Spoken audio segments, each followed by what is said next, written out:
Hello, my name is Kirsty. Welcome back to Upside Down Books. Today we're going to be doing my October TBR. Non più tra I farfalloni amoroso, notte giorno di torno.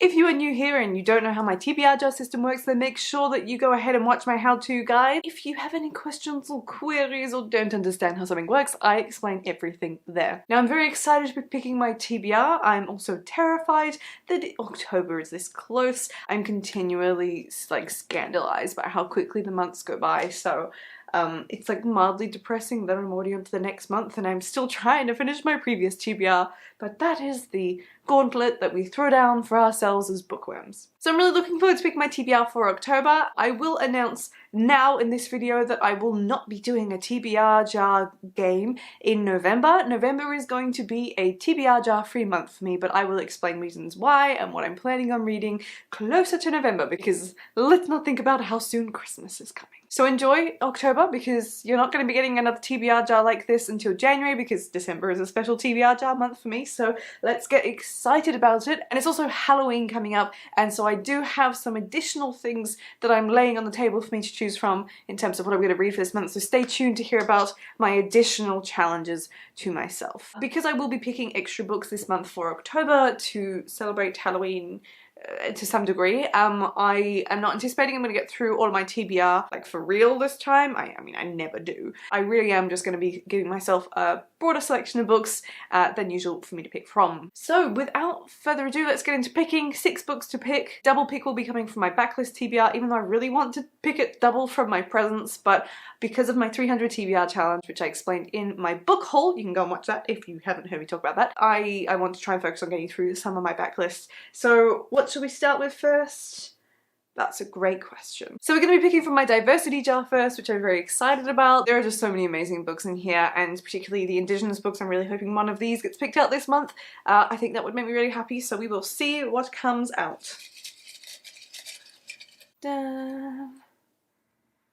Oh, I picked out Raybearer! I'm very excited about that. So that's Raybearer, as you can see. Now that came from my Black Authors book haul, Own Voices book haul last year. I've actually recently had a discussion with someone about how much I love this book, so I'm very happy that that came out, even though it's not one of my Indigenous books. So this is Raybearer. It is by Jordan Ifueko, and I just have heard a lot of good things about this, and I think the sequel's cover looks stunning, and again, it is something I've recently been talking about, so I'm particularly hyped for it at this moment. And I was just thinking the other week how much I would love to have read this book by now, but you know, we're waiting. I love the cover for this book. I think it is so beautiful, so I'm really looking forward to seeing what all the fuss is about for this book. In this book we've got a character who is raised by the lady, and she is raised in isolation. This has sort of a similar theme in that once the main character, who has grown up in isolation, becomes of age, she gets sent to the capital where she can be put forward to be selected by one of the princes chosen, and if she is chosen she gets joined with the council, and they form the Ray, and it's described as a bond that is deeper than blood. But the twist that comes with this book is that the lady raising our main character, whose name is Tarasai, the lady is actually got Tarasai under her magical control, and she wants them to kill the prince when they get in proximity. So I love that there is this sort of subterfuge plotline going on. I think it should be really good. I really hope that this is going to be as good as I am expecting. This is nearly 500 pages, even though it does not look it at all. I was actually really surprised to see that page count, but I'm hoping that I'm going to fly through it. The next jar I'm going to pick from is my presents jar. I still think that this looks really light on, considering how many presents I acquired at Christmas, but nonetheless, we shall continue. I don't know what I'm hoping for from this jar, just good things, good tidings, and not Charles Dickens. That has become my motto. I picked a book I really want to read, and I'm really excited about this for very particular and strange reasons. So a book I have picked out is the Blazeroth Games. It has a C there because I got it last Christmas, which is great news for cutting down my TBR for December when I try and read the previous Christmas books. I'm very excited about this book because I've heard bad things about it, but I think it sounds amazing and I am not going to be deterred. When Blazeroth Games was initially released, I was really excited because it's a book about dragons, and if there's one thing we know, it's that I love dragons but almost never actually get around to reading dragon books. Now my good friend Sarah, hello Sarah, has read this one and I trust her opinion, and she said that it's average. So I am expecting I'm going to come out of this one a little bit disappointed, but it is about a tournament and it involves dragons, and truth be told I don't really need to know more than that. I believe this has Puerto Rican representation, which is also exciting. Plus the tagline is, Lana Torres has always preferred dragons to people. Me too, Lana, me too. So it's like a Blaze Roth World Cup and they compete on dragons. I don't know, it just sounds like a dragonified Quidditch game, and I'm very, very excited about this book. So this one is coming in at just over 300 pages. This actually isn't that long of a book. So yes, not heard great things about this. I'm still very excited nonetheless, so I'm very pleased that this one has finally been pulled from the cup. We are getting some books I really want this time. Famous last words? Let's hope not. So the next jar I'll be picking from is my ARCs jar. This is the backlist of ARCs. Again, if you don't know what this is about, then make sure you watch my little intro video about my TBR jar. Let's see what we pick out of here. Sometimes they're good, sometimes they are duds. Crossings. Can't remember what this book is. So I picked out a book called Crossings. I do know what that one is. I actually think I've pulled this one out before, but I can't remember. Let me get the book. So this is Crossings by Alex Landragon. This surname has always baffled me. I really don't know how to pronounce it. A really weird name, but I actually was sent this one by Picador, I think last year, and it was part of a Travel the World from Your Armchair. It's got all sorts of different things. I think there's going to be 4 timelines. We've got 1940, now, 1791, and 1865. And it's also got places, so we've got The Education of a Monster, intriguing, City of Ghosts, and the Tales of the Albatross. Not gonna lie, I'm instantly more intrigued. We've also got clocks on either side. We've got planes, birds, a gun, a lady, a ship, Paris. This could be interesting. So my guess, because I can't remember what this is about, is that we are going to be time traveling through Paris and there's going to be a murder. I don't think I was right, but this does sound intriguing. Allow me to read you the blurb of this book because there's no way I could sum it up. I didn't write this book. I stole it.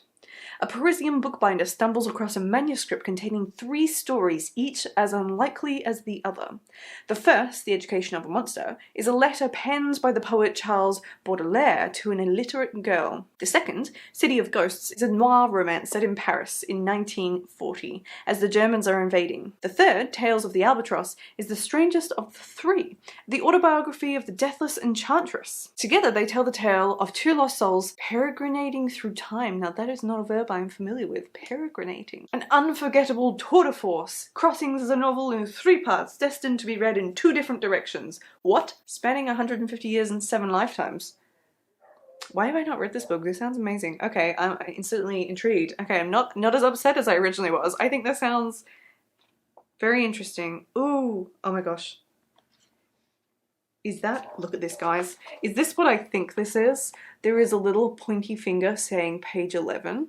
Do we think this is like a choose your own adventure? Page 11. I think it is. Oh my goodness. Okay, so all up, this book is about 355 pages. I am going to have to investigate whether you can actually do a choose your own adventure and sort of read it out of order, because it looks like that. This is very exciting. Okay, I better get to this book in October. This sounds so good. So the next I will be picking from is sequels. I'm really hoping for many things. There are many series that I want to continue. In particular, at the moment, I wouldn't mind continuing Furyborn or Mirage. I think the sequel to that is Court of Lions. Honestly, so many books, so much good potential in here. And we are on fire, so honestly, I'm due for a dud. Who wants to bet it's going to be a Clash of Kings? Stormbringers. Can't remember what that is either. God, what is that book? Stormbringers. Is that... Sounds like it should be the sequel to Truth Witch or something, but I know it's not. It's just a testament to the fact that I have too many books and I can't remember this. Stormbringers. Anyone got any ideas? Not Poison Study. Right, we're gonna have to look it up. I actually cannot remember what the book is, which is honestly quite funny. Storm...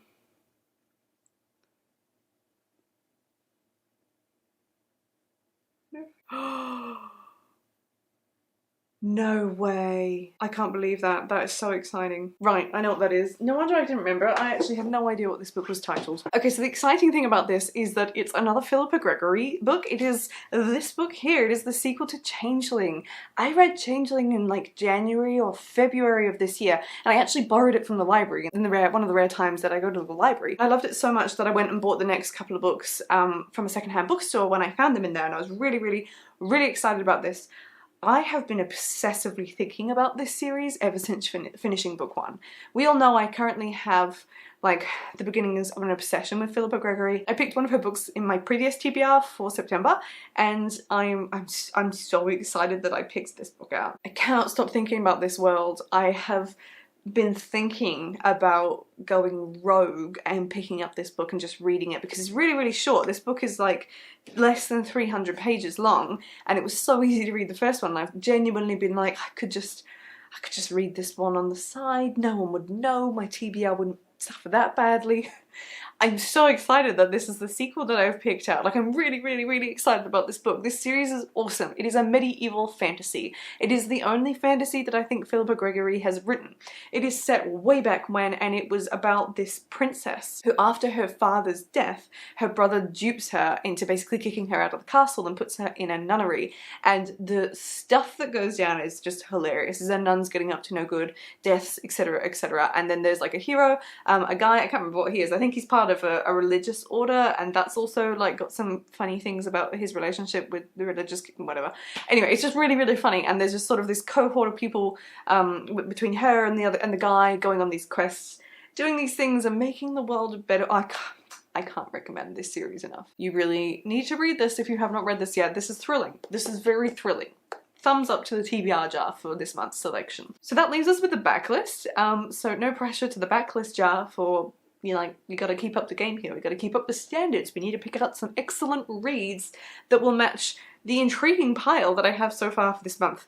This is, I think, my best TBR so far. But we have room to go wrong. So let's hope that doesn't happen. What would I like from my backlist?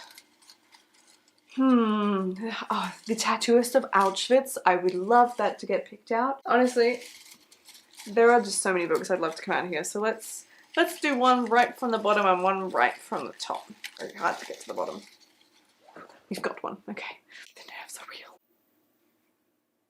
The Potion Diaries. Okay, that's not what I was expecting. However, is a small book, has been on my TBR for a while. So we will accept that. I mean, obviously I'm going to accept that, but that was not the least exciting so far. So this is one of these books that annoyingly has a sticker printed on it, and this is what it looks like. I do believe it is actually going to be good despite my lack of excitement about it. It was really popular when it was released because it was part of the Zoe Sugg book club, and I think that was part of the reason why I picked it up. I think it's going to be like a sort of casual fantasy with humour, and I don't think it'll be hard to read at all. So I mean, like, I hope it excites me more than I'm currently excited. It's actually about 350 pages. It's about a princess who accidentally poisons herself with a love potion, which, like, does sound pretty funny, I'm not gonna lie. It sounds like it could be a good time. So the twist in this one is that she ends up falling head over heels for her own reflection, and it sparks this nationwide hunt to try and find the cure for her so that the princess isn't just narcissistically in love with herself. It is going to have competitors trying to find the cures,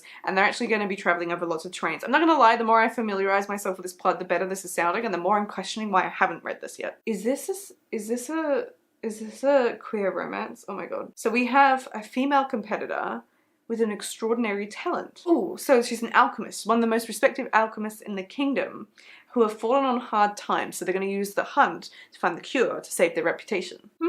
Oh, and this quest is plastered all over social media in this one. Okay, I'm intrigued. I'm hoping for a queer romance out of this. I'm not sure. Even if it's not a queer romance, I'm kind of excited that the two main characters are female and that it could just be a friendship. That would be pretty revolutionary. Okay, alright. Maybe the TBR jar has spoken and actually given me something that's even better than what I was hoping for. One more. I said I'd go from the top this time.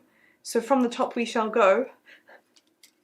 Let it be good, let it be good. Girl in the Stars. Okay, this one's actually quite new and has like such a stunning cover. Okay, so this is The Girl in the Stars by Mark Lawrence, and this has been like on my radar for a really long time. You may recognize this book because I recently hauled it in the last few months. I got it from the Book Grocer, who are a discounted store in Australia, sort of like the Australian equivalent of the Book Outlet. and so I got this one for like super cheap, which is really exciting. So I believe this whole story is set in an ice age. I don't truly grasp exactly what this book is about, so I'm going to read you the blurb so that you can make your own interpretation of it, but it sounds like a bit of a survival story. It looks like it might be a bit dark, but it is another fantasy, so I'm very excited about this, and I'm pretty thrilled that I'm going to be reading it so soon. So it says, east of the Black Rock, out on the ice, lies a hole broken children are thrown down. On the vastness of the ice there is no room for individuals. No one survives alone. To endure months of night where even the air begins to freeze requires a special breed.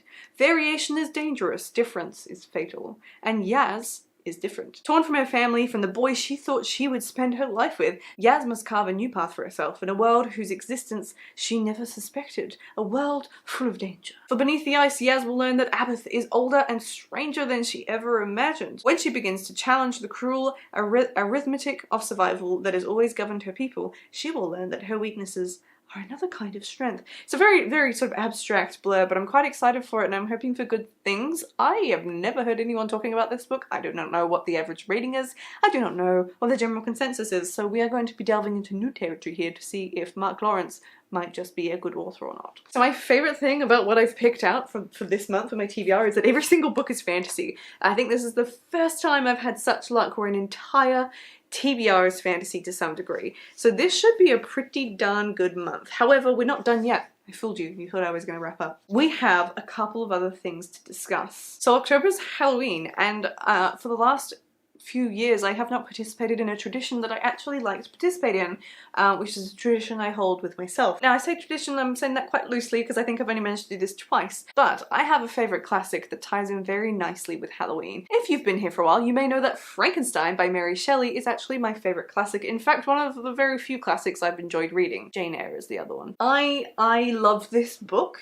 I love my edition of it, the Barnes & Noble leatherbound. It's gorgeous, and I used to reread this. I think I've done this 2 or 3 times. It's one of my most reread books, ironically, and it's a book that not a lot of people actually like because Frankenstein as a book is nowhere near as exciting as film adaptations because it's a little bit more slow, but I love this story. I am obsessed with Mary Shelley, and I really felt that I connected with what she was trying to explain in this book. So I am going to be setting myself the challenge, and I'm hopefully going to do this, to reread this again this year. Now, you know that rereading is really not my forte. I get too excited about new books. I very rarely reread. But I decided I'm going to do this. I've been thinking about this for months, and as long as I give myself a bit of time to factor in rereading, I usually can do it. So Frankenstein's not that long of a book. This edition is about like 200 pages, and I reread it several times, so I should be quite familiar with the text. I mean, I know how it ends, I know what's going to happen, I know how to interpret it. I'm really excited at the thought of doing this. So I'm thinking that at the very end of October, I am going to have a little Halloween readathon with myself. I will also be finished with my thesis and with uni completely by the time that Halloween is here. So this should be a nice little reward for myself, which I'm really looking forward to. So we're adding that to the pile. Now I really wanted to challenge myself and give myself a couple of options of other spooky reads that I have. I don't have very many scary reads, but there are a couple that stand out to me, so I'm going to talk about them now as books that I'm going to leave open to my future self to say, hey, if you're done with uni and you've got time around Halloween, how about a Halloween readathon with yourself where you can read some spooky books? So the other 2 spooky books that I'm going to be putting to myself as potential to read over Halloween are House of Hollow by Crystal Sutherland and The Chalk Man by C.J. Tudor. So I think both of these are spooky. I actually acquired this one last year for Halloween in the Halloween box that I bought, and this one has actually been, I think it was a present from potentially my birthday this year, and I'm quite interested to read both of them. This sounds quite scary. This one I'm not so scared of because I've heard so many good reviews. People have raved and raved and raved about the House of Hollow. I think the cover is terrifying, but I think the concept for Chalkman is a little bit scarier. Now, I hate horror. I do not like watching horror things, and things that scare me are just a big no in my opinion. However, I don't really mind reading it. As long as I don't read them just before I go to bed, usually I'm fine. Right, so there we have it. I'm wrapping up for real this time, I do promise. These are all the books that I'm going to be trying to read in October. I will just remind you that I'm not anticipating that I am going to read all of them. I absolutely could, but I'm finding that a bit of a depressing trend at the moment is I do get sidetracked with review copies which are external to my TBR, but I'm really hoping that I can make a special effort in October to get through these. This is a really awesome TBR and I'm really excited about it. It has never happened, I don't think, before where I've picked out so much fantasy for 1 month, and I am really quite excited about all of them. Nothing here is too big, nothing here is too challenging, and I'm excited about everything. So let me know in the comments down below if you've read any of these. I really want to know if you've read Frankenstein in particular, and also let me know what spooky reads are you going to be reading in October if that's something you enjoy doing. Other than that, I will see you in my next video. Goodbye. Alla gloria mia